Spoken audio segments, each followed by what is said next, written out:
Hello, students! In a vast country like India with so many people, have you ever stopped to think about who might struggle the most to get enough food? Well, today we're going to explore exactly that. We'll look at what food insecurity really means and who in our country is most affected by it. To get started, let's do a simple thought experiment. I want you to picture two different families. First, we have Family A.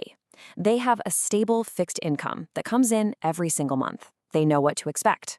Then there's Family B. They depend on finding work every day, which means their earnings are very uncertain. So just think for a moment, which of these two families do you think is more likely to have a tough time getting enough food? And why?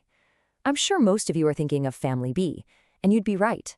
Their unpredictable income makes them much more vulnerable. That word, vulnerability, is really key to understanding food insecurity. And this simple comparison really brings up a very important point. When it comes to having enough food, not everyone in our society has the same starting point. This leads us right to the definition of food insecure. It's about people or families who just can't get enough food to live a healthy life, usually because of economic or social challenges. As we just saw, this problem doesn't affect everyone equally, so let's dive a little deeper and see who is really at risk. Let's start our journey in the rural parts of India, in the countryside. To understand what food insecurity looks like there, we're going to follow the story of a man named Ramu. So meet Ramu. He's a casual laborer who works on farms in his village. Now, the biggest challenge for him is that farm work is seasonal. This means he only gets a job during busy times, like when crops are being planted or harvested. To make ends meet, his wife and even his eldest son have to work as well. Because of the seasonal nature of agriculture, Ramu was left with no work and no income for about 4 months, every single year. Can you imagine that? That's 1/3 of the year with no way to earn money for his family. And the result of this is direct and very painful. During those months with no work, his family struggles a lot. It gets so bad that sometimes his young children have to go to bed hungry. This is a clear example of what we call seasonal food insecurity, and it's directly tied to the cycle of farming.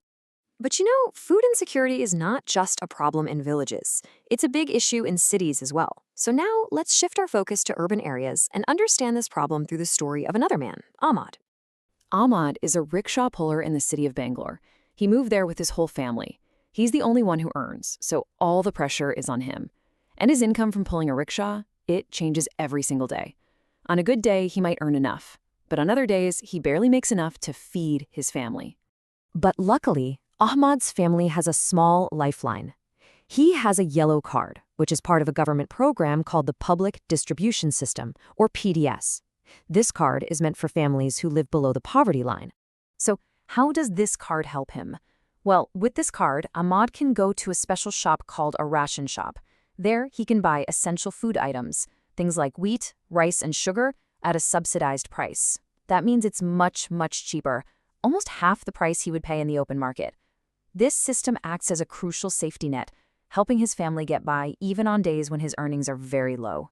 Now, the stories of Ramu and Ahmed are not just individual stories. They actually represent much larger patterns of vulnerability that we see across India, which are tied to both social and regional factors. So while we've looked at two individuals, it's so important to remember that this is a widespread problem. It affects millions of people across our country. And as we're about to see, some groups are at a much higher risk than others. If we look at the social side of things, we find that the most affected people are often those who don't own land, like agricultural laborers and also traditional artisans.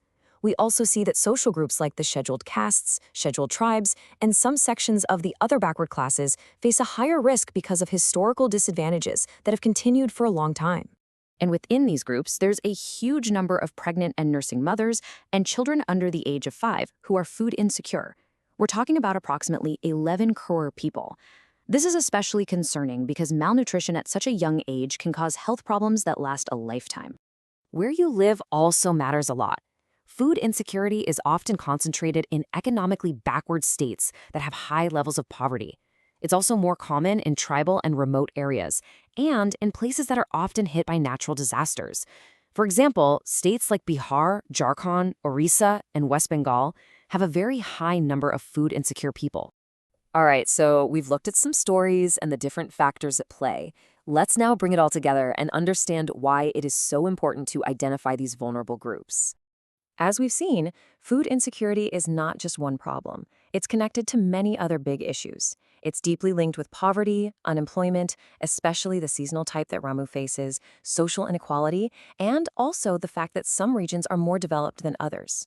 All these things are connected.